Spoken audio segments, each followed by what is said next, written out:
Mari bersama-sama kita doakan untuk hal ini. Bapa dalam surga, saat ini kami juga mau berdoa menyerahkan untuk persiapan Natal yang sedang dilakukan di gereja kami ya Tuhan. Baik di GKA Sion Semeru, Istana Regensi maupun di pos-pos PI yang ada. Tuhan, kami berdoa segala persiapan yang dilakukan, segala koordinasi yang dilakukan, latihan-latihan yang dilakukan, biarlah kesemuanya ini boleh terlaksana, terkoordinasi dengan baik, sehingga akhirnya acara Natal yang kami lakukan boleh menjadi satu persembahan yang berkenan di hadapan Tuhan. Sekaligus acara Natal ini juga boleh menjadi satu momen di mana kasih Tuhan kembali diwartakan, khususnya kepada mereka yang belum pernah mendengar akan berita ini. Biarlah ini boleh menjadi kesempatan di mana kasih Tuhan boleh menyentuh hati setiap mereka. Dan bagi setiap kami yang sudah rutin merayakan Natal dari tahun ke tahun, biarlah Natal kali ini bukan sekedar menjadi satu rutinitas tahunan yang akan kami jalani. Tetapi di dalam perayaan Natal, ibadah Natal yang kami lakukan, sungguh-sungguh kami boleh mengalami lawatan Tuhan. Kami boleh mengalami kasih Tuhan yang dinyatakan kepada kami. Kasih Tuhan yang menjamah hati setiap kami, yang menggerakkan hati kami untuk kami mau mengasihi Tuhan dengan sungguh-sungguh. Tuhan pakai juga setiap pembicara, hamba-hamba Tuhan yang akan melayani di dalam ibadah-ibadah Natal ini. Sehingga melalui mereka, melalui hamba-hambamu ini, berita Natal boleh disampaikan. Dan Tuhan boleh menyentuh hati setiap kami yang mendengarkannya. Dalam nama Tuhan Yesus, kami mau berdoa mengalaskan syafaat kami ini. Amin. Mari bersama-sama kita mempersiapkan hati untuk menerima kebenaran firman Tuhan. Kita angkat satu doa dan lagu, yaitu berfirmanlah, yang akan kita sambung dengan firman-Mu, pelita bagi kakiku.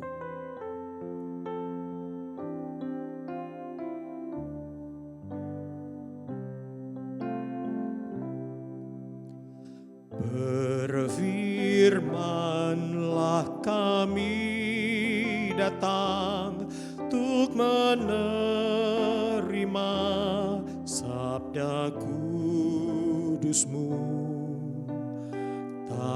Tanamkan di setiap hati, bentuklah kami makin serupa-Mu.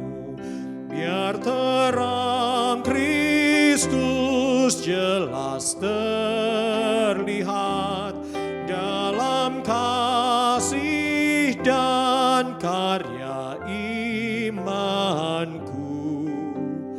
Jadilah semua rancangan-Mu dalam hidupku mulia bagimu. Ajarlah kami untuk hormat, hati yang rendah, taat yang penuh. Uji pikiran dan sikap dalam pancaran kemurnian-Mu. Bangkitkan iman, jelikan mata, lihat agungnya kasih kuasa-Mu. Kuasa firman takkan gagal, kebenarannya atasi ragu. Berfirman, perbarui kami untuk pahami tinggi jalan-Mu. Kebenaran tak berubah sejak awal dan bergaung kekal. atas janji-Mu kami berdiri, dan dengan iman jalan dengan-Mu. Berfirman, bangun gereja-Mu, penuhi bumi dengan mulia-Mu. Mari kita berdoa. Ya Tuhan, sebagaimana nyanyian ini, inilah doa kami. Berfirmanlah ya Tuhan, kami datang untuk menerima sabda kudus-Mu. Biarlah Tuhan menanamkan firman itu di dalam hati kami dan membentuk hidup kami semakin serupa dengan Kristus. Inilah permohonan kami yang kami naikkan di dalam nama Tuhan kami, Yesus Kristus, Sang Firman itu sendiri. Amin. Saudara, saya mau mengajak kita mendengarkan sebuah alunan musik sekitar 2 menit. Mari kita akan sama-sama dengarkan alunan musik ini. Lalu nanti saya akan memberikan pertanyaan kepada setiap kita.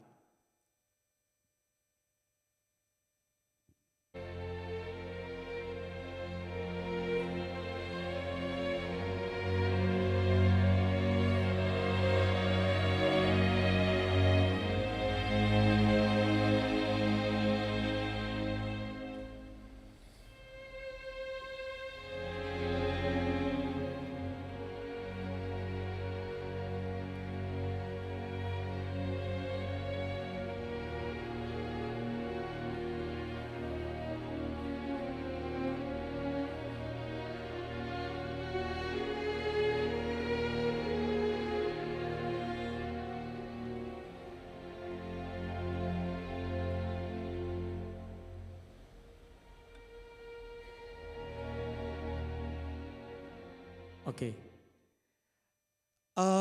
Dari musik yang sepenggal yang tadi kita dengarkan, pertanyaannya adalah bagaimana perasaan kita, perasaan Anda waktu mendengar musik tadi, ya. Suasana apa yang timbul ya ketika kita mendengarkan musik tadi? Tentu ini masih terlalu pendek mungkin ya, tetapi kalau kita dengarkan lagu ini saudara akan lebih merasakan ya suasana apa yang mau disampaikan. Dari yang penggalan pendek lagi tadi, kira-kira apa yang kita rasakan di dalam hati kita ketika mendengarkannya? Apakah kita merasakan suasana yang sukacita dari musik tadi? Yang saya rasa kok kayaknya enggak ya, dengan musik yang modelnya seperti tadi tidak menggambarkan suasana sukacita seperti mungkin kalau kita mendengarkan lagu Joy to the World gitu ya. Atau perasaan apa yang mau disampaikan, yang saudara rasakan ketika mendengarkan musik tadi? Apakah ada perasaan kesedihan di situ? Mungkin ya ketika musiknya yang tadi kita dengarkan seperti itu. Atau saudara mendengarkan suasana yang damai dari musik tadi. Bisa jadi ya. Nah, tidak dapat dipungkiri bahwa musik itu memiliki kemampuan untuk mempengaruhi perasaan manusia. Nah, di dalam salah satu bukunya, yaitu buku yang berjudul Luther's Theology of Music, teologinya Luther tentang musik.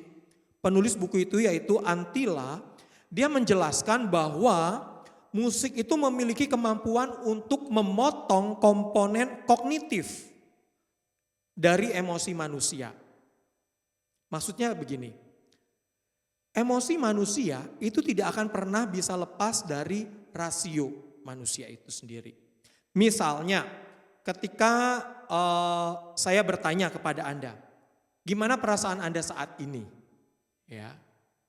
Atau ada orang yang bertanya kepada saya, gimana perasaanmu saat ini? Nah, tentu kita akan menjawab, oh saya hari ini merasa senang. Kenapa Anda senang? Mungkin kita akan menjawab, oh saya senang karena saya dapat tiket ke Eropa dengan harga murah karena habis dari travel fair gitu ya. Mungkin bisa jadi. Atau apa? Oh saya senang karena Saya terlibat dalam panitia Natal, who knows, siapa tahu ya. Atau saya senang karena saya dapat THR bulan Desember misalnya seperti itu. Buat kita-kita yang Kristiani, mungkin THR-nya jatuhnya di bulan Desember. Jadi ada alasan yang menyebabkan kenapa kita merasa senang. Atau sebaliknya, oh saya hari ini sedang sedih, saya hari ini sedang marah. Kenapa? Karena saya baru ditipu orang. Orang yang nipu itu akhirnya menggasak seluruh isi tabungan saya. Ah, saudara, jadi ada hal tertentu yang menyebabkan seseorang merasa sedih atau merasa marah atau perasaan-perasaan yang lainnya. Nah dari situ kita melihat ada alasan yang membuat seseorang merasakan sesuatu. Nah lagu tadi yang kita dengarkan itu judulnya Adagio for Strings opus 11 yang ditulis oleh seorang komposer terkenal yaitu Samuel Barber. Ya, Samuel Barber tukang cukur gitu ya. Dia menulis lagu itu tahun 1936. Ya. Dia menulisnya, sebenarnya lagu ini ditulis untuk string quartet. Artinya 4 alat musik. Violin, 1, 2, lalu viola, lalu cello. Biasanya itu string quartet. Lalu pada tahun 1936 dia mengaransemen lagu itu untuk sebuah orkestra. Lalu pada tahun 1967 dia menulis lagu itu, dia mengaransemen lagu tersebut dengan disertai lirik untuk paduan suara menyanyikan lagu tadi. Liriknya adalah Agnus Dei qui tollis peccata mundi, miserere nobis. Agnus Dei qui tollis peccata mundi, dona nobis pacem. Sebuah lirik sakral ya yang diambil dari bahasa Latin, yang liriknya itu diambil dari teks Alkitab. Yang artinya, anak domba Allah yang menghapus dosa dunia, kasihanilah kami. Anak domba Allah yang menghapus dosa dunia, karuniakanlah kami kedamaian. Yang saya rasa perpaduan antara lirik tersebut dan lagu dan melodi dan seluruh komposisi musik yang ditulis oleh Samuel Barber sangat tepat di situ. Ada suasana kesedihan yang mau dilukiskan karena apa? Karena anak domba Allah yang menghapus dosa dunia itu adalah putra Allah yang harus mati di atas kayu salib. Yang kepadanya kita memohon belas kasihan. Jadi juga ada suasana lemen, ratapan ya di situ. Yang juga kita mendapatkan di dalam musik itu ada suasana kedamaian. Ya, dona nobis pacem, karuniakanlah kami kedamaian.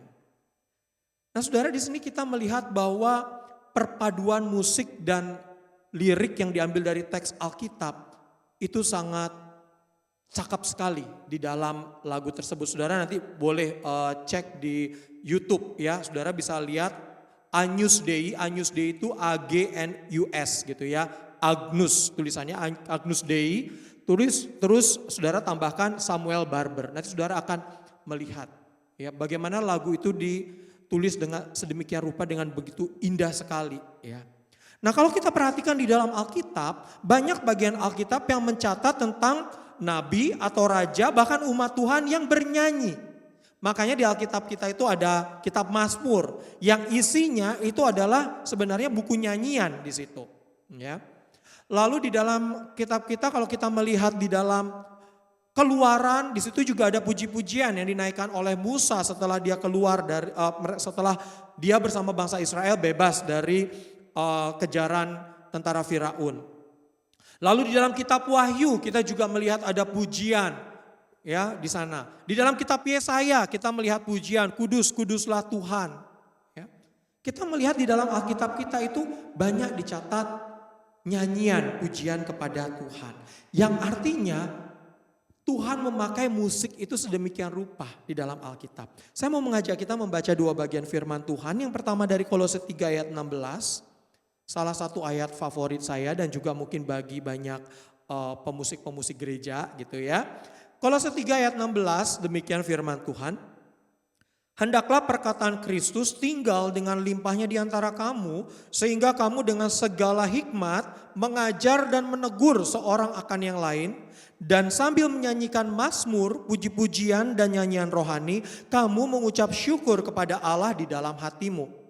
Lalu ayat yang kedua yang sama ajak kita baca adalah Efesus 5 ayat 18-19, dikatakan demikian. Janganlah mabuk oleh anggur, karena anggur menimbulkan hawa nafsu. Tetapi hendaklah kamu penuh dengan roh, dan berkata-katalah seorang kepada yang lain dalam mazmur, kidung puji-pujian dan nyanyian rohani. Bernyanyilah dan lantunkanlah pujian bagi Tuhan dengan segenap hati. Nah, kedua nats tersebut berada di dalam konteks mengenai bagaimana umat Tuhan itu harus hidup. Ya, jadi ketika Paulus menulis kepada jemaat di Kolose dan juga Paulus menulis kepada jemaat di Efesus, Paulus sedang menuliskan tentang bagaimana jemaat-jemaat itu harus hidup di dalam kehidupan mereka sebagai orang-orang yang sudah ditebus oleh Kristus. Mereka di mana mereka tidak lagi boleh hidup sebagaimana hidup lama mereka yang serupa dengan dunia ini, entah itu di dalam kemabukan, entah itu di dalam percabulan, tetapi mereka harus hidup di dalam satu hidup yang baru, satu gaya hidup yang baru yang sesuai dengan firman Tuhan, yang meneladani karakter Kristus. Kalau kita melihat judul perikopnya saja, di dalam Kolose 3 itu berbicara tentang kehidupan sebagai manusia baru, di mana perkataan Kristus tinggal dengan limpahnya di dalam kehidupan orang percaya. Lalu di dalam Efesus 5, di situ dikatakan tentang kehidupan sebagai anak-anak terang yang hidup selalu dipenuhi dengan roh. Maka jelas sekali bahwa kedua nas ini adalah ajakan untuk menyanyikan mazmur, puji-pujian dan nyanyian rohani yang dikaitkan dengan proses pendewasaan di dalam kehidupan berjemaat. Ya. Dari alasan tersebut maka nyanyian di dalam kehidupan orang percaya memiliki peranan yang sangat penting sekali. Ya, udah sangat pakai sekali lagi ya, sangat penting sekali ya.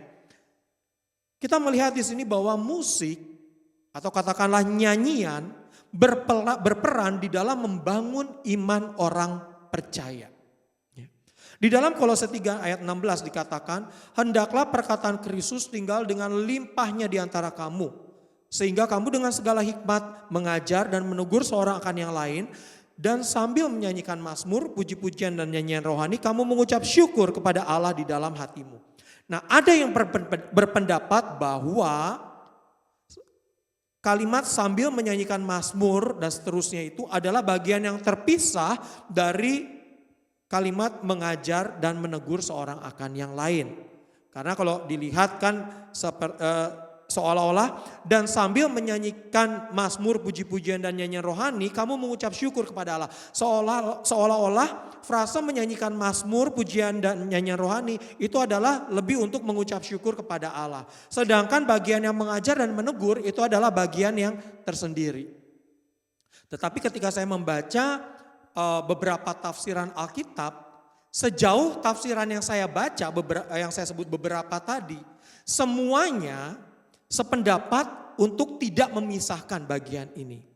Semuanya melihat bahwa ajakan untuk menyanyikan mazmur, kidung puji-pujian dan juga nyanyian rohani itu berhubungan erat dengan fungsi untuk mengajar dan menegur. Apalagi tadi dikatakan hendaklah perkataan Kristus tinggal dengan limpahnya. Yang artinya di dalam kehidupan orang percaya kita hari demi hari harus merenungkan kebenaran firman Tuhan. Karena dengan demikian perkataan Kristus itu akan tinggal melimpah di dalam hati kita. Ditambah lagi dikatakan bahwa ada ajakan untuk menyanyikan mazmur, kidung pujian dan nyanyian rohani. Ada beberapa penafsir yang berusaha untuk mengkategorikan nyanyian-nyanyian ini gitu ya, membuat kategori-kategori yang spesifik gitu ya. Namun ternyata hal itu juga tidak menunjukkan hasil yang maksimal gitu ya. Apa itu kidung pujian, apa itu nyanyian rohani atau apa itu mazmur gitu ya. Ternyata itu banyak penafsir yang mengatakan itu sebenarnya merupakan ya satu hal yang berbicara tentang nyanyian yang dinaikkan kepada Tuhan. Karena di dalam mazmur juga ada kidung pujian, ada juga pesan-pesan rohani yang disampaikan. Sementara di dalam kidung puji-pujian sama, ada pesan rohani dan juga ada pujian yang diutarakan kepada Tuhan. Demikian halnya di dalam nyanyian rohani. Tentu saja berkata-kata seorang kepada yang lain dalam mazmur, kidung pujian dan nyanyian rohani, ini bukanlah sekedar berkata-kata, tetapi di dalamnya ada unsur pengajaran, ada unsur pembangunan iman jemaat melalui nyanyian. Ya. Tadi sudah saya katakan bahwa musik itu memiliki kekuatan yang luar biasa untuk menembus perasaan manusia. Musik itu memiliki kemampuan untuk membypass level kognitif di dalam perasaan manusia. Sehingga musik itu bisa langsung menyentuh perasaan manusia. Saya pernah mendengarkan satu di YouTube gitu ya, mendengarkan musik gitu ya, mendengarkan musik tertentu yang saya nggak ngerti kata-katanya, itu opera gitu ya. Tetapi hati saya itu tiba-tiba tergerak ya, merasakan apa yang dirasakan ekspresi di dalam musik tersebut. Saya nggak lagi sedih, saya nggak lagi bergumul sesuatu yang berat, tetapi tanpa terasa saya seperti mau menangis ketika mendengarkan musik itu atau menyaksikan musik tersebut. Ya. Sebegitu kuatnya musik itu bisa menggerakkan perasaan kita. Dan hal yang lain lagi, musik bukan hanya mempengaruhi perasaan kita, musik juga membantu kita untuk mengingat suatu teks. Saya pernah melihat di IG ya, ada seorang guru yang dia itu selalu berusaha untuk membuat muridnya itu menghafal misalnya unsur-unsur kimia di dalam pelajaran kimia ya, itu digunakan nyanyian di sana sehingga murid-muridnya itu bisa menghafal dengan baik. Dan musiknya itu cepat sekali menghafalnya. Karena apa? Karena dinyanyikan. Contoh, saudara, kalau saya suruh sebutkan kitab dari Matius sampai Wahyu, apakah saudara bisa menyebutkannya dengan berurutan, tanpa salah, tanpa keliru dan cepat? Saya rasa tengah-tengah kita bisa bingung, apa ya habis ini kitab apa ya? Tetapi kalau saudara menyanyikan Matius, Markus, Lukas, Yohanes, Kisah Rasul, Roma, Korintus, Galatia, Efesus, Filipi, Kolose gitu ya, kedua Tesalonika. Wah, udah tahu-tahu udah sampai Tesalonika dan kita bisa menyebutkannya dengan benar. Kenapa? Karena musik itu membantu kita untuk mengingat. Saudara jujur aja, satu waktu saya pernah pelayanan lalu memimpin doa syafaat yang diakhiri dengan doa Bapa Kami dan tidak dinyanyikan pada waktu itu. Tengah-tengah doa Bapa Kami tiba-tiba saya bisa ngeblank. Padahal saya hafal doa Bapa Kami itu saya hafal gitu ya. Karena tiap minggu kita naikkan gitu kan. Belum lagi waktu di sekolah juga dulu harus menghafal doa Bapa Kami, 10 hukum itu harus dihafal gitu kan. Nah tapi entah kenapa waktu itu saya benar-benar ngeblank di tengah-tengah gitu ya. Awalnya udah ingat, tengah-tengah saya ngeblank. Tetapi sepanjang saya menaikkan doa Bapa Kami dengan dinyanyikan, saya nggak pernah ngeblank. Saya ingat semua kata-katanya. Ya. Jadi kita melihat di sini bahwa musik memiliki peranan yang begitu kuat untuk membantu kita mengingat sesuatu. Nah, menyadari peran musik yang sangat kuat tersebut, Martin Luther berbeda dari para reformator yang lain. Kita tahu ada 3 tokoh besar reformasi ya, yang terkenal. Yang pertama ya Martin Luther, ya, kemudian ada John Calvin, kemudian juga ada Ulrich Zwingli. Nah, Calvin dan Zwingli mereka adalah tokoh reformasi yang akhirnya di dalam pelayanan mereka tidak mau menggunakan alat musik untuk dipakai di dalam ibadah. Di gerejanya Ulrich Zwingli di Switzerland itu ada sebuah organ, ya. Dan Zwingli sendiri adalah seorang organis, dia adalah seorang pemusik. Tetapi di dalam ibadahnya dulu, Zwingli akhirnya tidak lagi memakai organ itu. Kenapa? Karena kedua tokoh reformasi ini melihat bahwa keindahan musik itu bisa sangat mencuri perhatian kita untuk kita tidak lagi memperhatikan teks lagu yang dinyanyikan. Tetapi kita menjadi terpesona dengan keindahan musik itu. Sehingga akhirnya kedua tokoh reformasi ini akhirnya meniadakan penggunaan alat musik di dalam ibadah mereka. Sangat disayangkan tentunya. Saya sebagai seorang pemusik gereja sangat menyayangkan hal itu. Tetapi di sisi lain saya sangat bisa memahami hal tersebut. Kenapa? Sebagai seorang pemusik, ketika ikut di dalam satu ibadah, ketika mendengarkan musik yang dimainkan, tanpa sadar saya bisa lebih dipengaruhi oleh musik tersebut. Ya. Apalagi kalau sampai ada kesalahan permainan musik yang terjadi, aduh itu saya merasa terganggu sekali. Akhirnya saya ke distract gitu ya. Atau kalau pada waktu iringan musik itu dibuat sedemikian rupa dengan begitu indahnya, dengan chord-chord yang wow gitu ya, yang melampaui daripada apa yang biasa saya dengarkan, tanpa sadar perhatian saya tertuju kepada chord-chord yang indah itu. Lalu nyanyi apa ya ini ya? Gitu. Ya. Tetapi tentu saja saya tidak sependapat dengan Calvin dan Zwingli tadi, ya.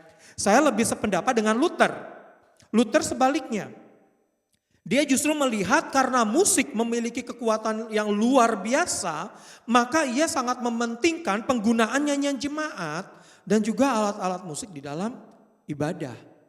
Maka Martin Luther menulis banyak sekali lagu ya, yang dipakai di dalam ibadah pada waktu itu. Dan lagu yang dia tulis banyak sekali yang merupakan parafrase dari Mazmur.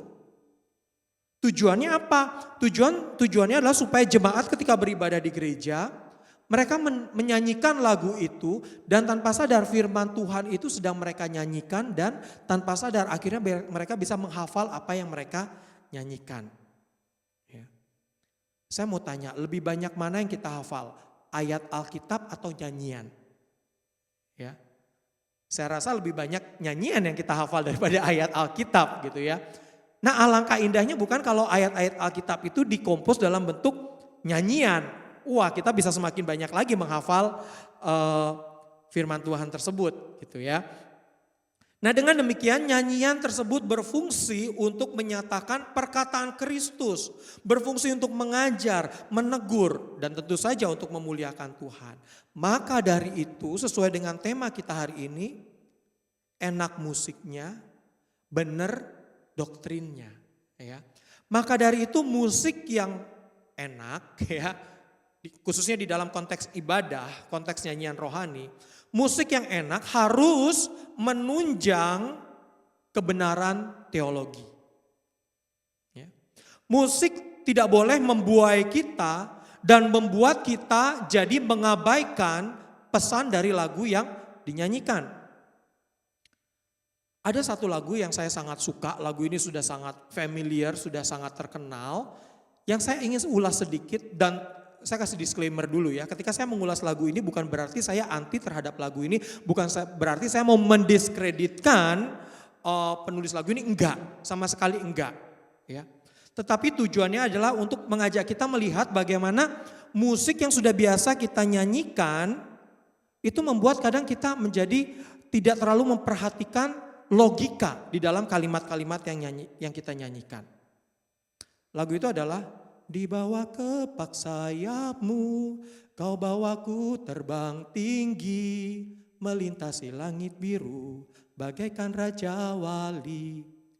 Gak usah ngomong doktrinnya dulu saudara. Ya. Secara logika aja, coba kita perhatikan. Di bawah kepak sayapmu, ya, di bawah kepak sayapmu, kau bawaku terbang tinggi. Ini kalau dia terbang, burungnya, kita di bawah kepak sayapnya, posisi kita gimana?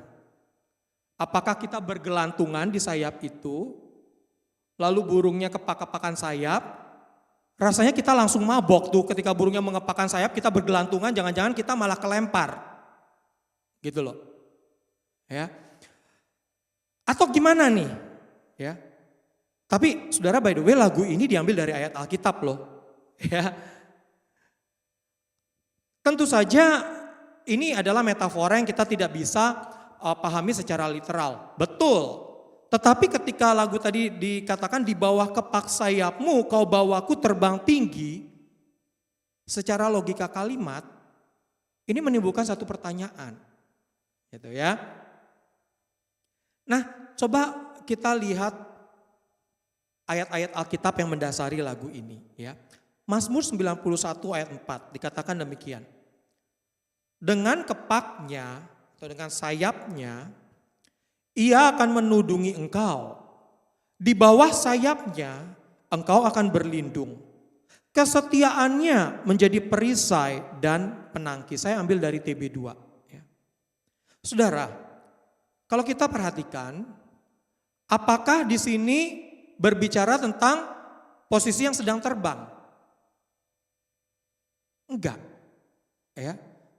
Enggak mungkin gitu ya. Tetapi ini berbicara tentang posisi yang seperti burung yang sedang bertengger. Atau seperti ayam yang berusaha melindungi anak-anaknya di bawah kepak sayapnya. Gitu ya. Ketika ada bahaya datang, biasa induk ayam itu akan mengumpulkan anak-anaknya lalu akan disembunyikan di bawah kepak sayapnya. Jadi ayam itu enggak terbang. Nah, kemudian contoh lain di dalam Matius 23 ayat 37 dikatakan, Yerusalem, Yerusalem yang membunuh nabi-nabi dan melempari dengan batu orang-orang yang diutus kepadanya. Berkali-kali aku ingin mengumpulkan anak-anakmu sama seperti induk ayam mengumpulkan anak-anaknya di bawah sayapnya. Tetapi kamu tidak mau. Sekali lagi ini tidak berbicara tentang posisi yang sedang terbang. Ya. Tetapi kita lihat Yesaya 40 ayat 31. Yang saya rasa ini juga mendasari lagu tadi. Dikatakan, tetapi orang yang menanti-nantikan Tuhan mendapat kekuatan baru. Mereka seumpama raja wali yang terbang dengan kekuatan sayapnya. Mereka berlari dan tidak menjadi lesu, mereka berjalan dan tidak menjadi lelah. Bagian ini berbicara tentang raja wali yang terbang. Tapi tidak berbicara tentang posisi di mana ada di bawah kepak raja wali yang terbang itu kita mendapat perlindungan. Ya. Saudara, saya tadi coba iseng-iseng buka AI. Saya coba berdialog sama AI. AI, coba tolong cek lagu ini. Ya. Bagaimana kebenaran, dan saya juga tadi coba menyampaikan juga lagu-lagu yang lain gitu ya. Saya iseng aja AI itu ngomong apa sih gitu ya. Dan disampaikan semua data-datanya gitu ya. Makanya saya bisa dapat ayat-ayat ini gitu kan. Nah, dari sini kita melihat bahwa musik yang begitu kita nikmati tanpa sadar itu bisa membuat kita tidak memperhatikan logika di dalam kalimat-kalimat lagu tersebut. Ya. Lalu saya berpikir, lalu bagaimana dengan lagu itu? Itu kan lagu yang indah, saya sendiri sangat suka lagu itu ya. Aku ingin selalu berada di hadiratmu gitu ya. Lalu saya cuma memikirkan apa yang bisa dibuat dengan teks ini ya. Dibawa ke kepak sayapmu, terus apa dong? Kalau kau bawaku terbang tinggi tadi kan gak cocok gitu ya. Mungkin kita bisa katakan dibawa ke kepak sayapmu, ku mendapat perlindungan, mungkinnya seperti itu ya. Mungkin lebih tepat jadinya. Saudara, di sini saya mau menunjukkan bahwa antara nyanyian atau musik dan juga teks lagu ini mesti sama-sama saling mendukung.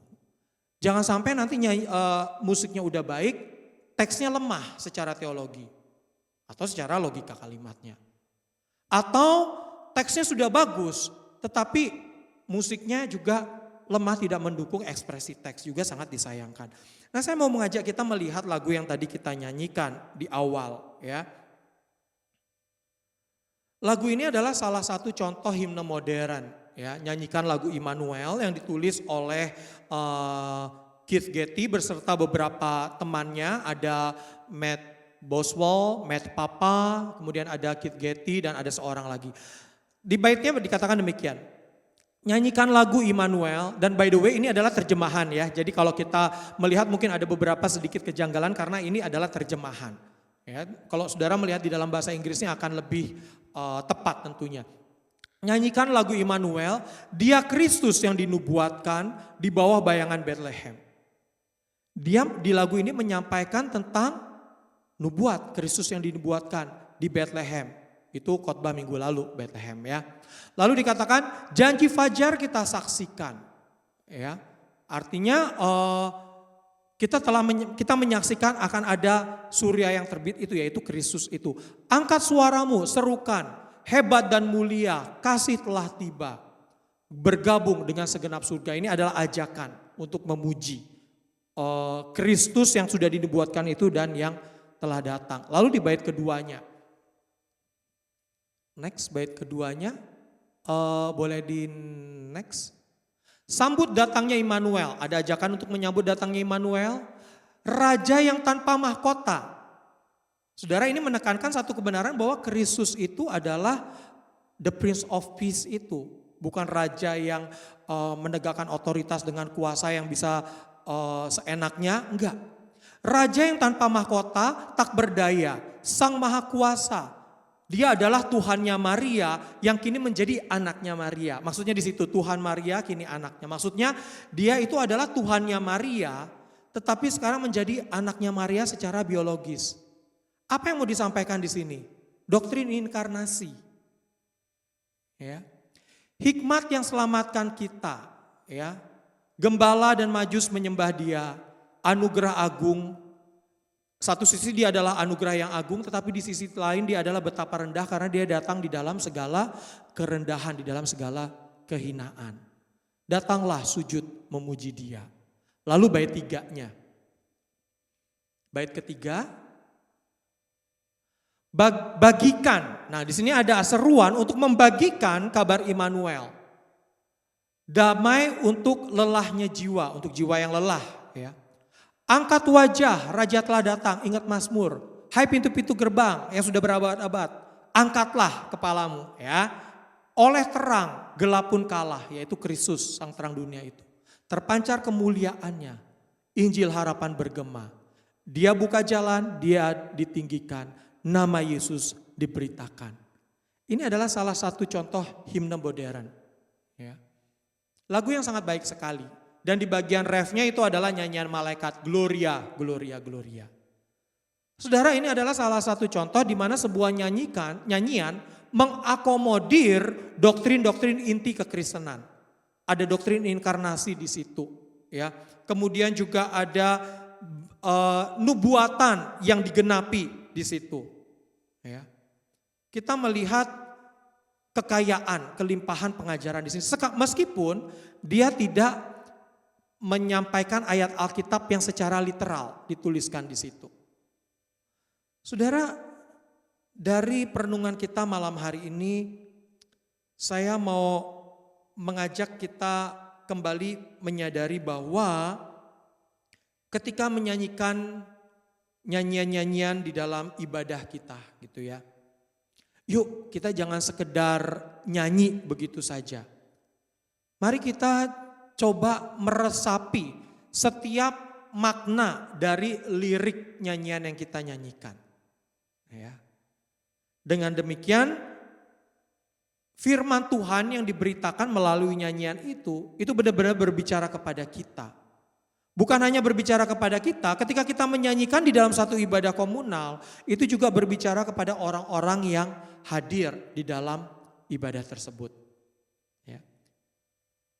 Dengan demikian, ayo ketika kita memuji Tuhan, kita jangan lemes-lemes, jangan gak bergairah memuji Tuhan, jangan saudara. Tapi dengan sungguh-sungguh kita menyanyikan nyanyian itu. Kenapa? Karena sesungguhnya ada berita firman Tuhan yang sedang diberitakan kepada kita. Baik kepada kita secara pribadi ataupun kepada sesama kita. Dan ketika saudara menemukan lagu-lagu yang kata-katanya mulai nggak benar, saudara juga akan bisa alert gitu ya, karena saudara menyanyikannya dengan understanding, dengan pengertian. Jadi saya harap melalui perenungan ini kita bersama-sama bisa memahami akan hal ini. Betapa kita memerlukan nyanyian-nyanyian atau musik-musik yang baik yang bisa mendukung pemberitaan firman Tuhan, yang bisa mendukung proses pengajaran, edifikasi jemaat, proses edukasi, kita saling dibangun dan kita ditegur oleh firman Tuhan. Mari saya mengajak kita kembali masuk di dalam doa. Bapa kami di dalam surga, pada malam hari ini kami bersyukur untuk waktu di mana kami bisa merenungkan kebenaran firman Tuhan ini. Tuhan, tolong kami ya Tuhan dengan memahami hal ini. kami bisa memiliki antusias di dalam memuji Tuhan. Ketika kami menyanyikan lagu-lagu yang baik, lagu-lagu yang mengajak kami untuk semakin mengenal Tuhan. Lagu-lagu yang bahkan mungkin menegur kami, karena ada firman Tuhan yang menegur kami. Itu boleh membuat kami semakin dekat kepada Tuhan. Kami semakin memahami kebenaran firman Tuhan. Terima kasih ya Tuhan. Pada malam hari ini kami juga bersama-sama mau berdoa menyerahkan untuk bidang musik yang ada di gereja kami ya Tuhan. Kami mau berdoa untuk para pengurus di bidang musik ini, supaya Tuhan senantiasa memberikan kesehatian untuk bersama melayani. Kami mau berdoa juga menyerahkan untuk pelayanan-pelayanan dari bidang musik yang ada. Ada training musik yang dilaksanakan setiap hari Senin, yang dibimbing oleh Bapak Bambang maupun oleh Bapak Yehuda. Kami bersyukur juga ada peserta-peserta baru yang bisa mengikuti training ini. Mereka yang kemudian akhirnya bisa mengasah keterampilan yang sudah Tuhan percayakan kepada mereka, untuk itu boleh dipakai di dalam pelayanan untuk mempermuliakan Tuhan. Bapa dalam surga, kami berdoa supaya kepada para pembimbing ini dan juga kepada para pemusik-pemusik yang ada di gereja kami, Tuhan boleh memberikan kreativitas untuk mengolah musik yang ada, sehingga musik yang dipersembahkan itu boleh mendukung pemberitaan kebenaran firman Tuhan. Bapa di dalam surga, saat ini kami juga mau berdoa menyerahkan untuk para penata layan musik yang ada di gereja kami ini, supaya Tuhan yang boleh terus memberikan kesehatian, sukacita, semangat untuk bersama-sama melayani. Di tengah-tengah juga kebutuhan pemusik yang begitu besar, masih dibutuhkan lebih banyak lagi pemusik-pemusik untuk melayani di gereja kami. Tuhan yang boleh menolong para penata layan yang ada ini, mereka boleh tetap bersemangat melayani Tuhan. Sementara kami memohon supaya Tuhan juga yang boleh menambahkan lagi anak-anak Tuhan untuk boleh terlibat di dalam pelayanan musik yang ada. Dan kami juga mau berdoa menyerahkan juga ada paduan suara, baik itu paduan suara Hosana, kemudian paduan suara di komisi-komisi. Kiranya Tuhan juga yang memberkati pelayanan-pelayanan yang dilakukan, sehingga melalui pelayanan paduan suara ini kembali firman Tuhan juga boleh dinyatakan, disampaikan kepada setiap kami. Bapa di dalam surga, di akhir dari ibadah kami pada malam hari ini, kami bersama-sama memohon supaya terus Tuhan yang membimbing kami, menuntun kami di dalam kebenaran firman-Mu. Dan kiranya kasih dari Allah Bapa, persekutuan di dalam Yesus Kristus, serta bimbingan hikmat dan damai sejahtera dari Allah Roh Kudus senantiasa menyertai kami dari saat ini sampai kami berjumpa dengan Tuhan kembali. Amin.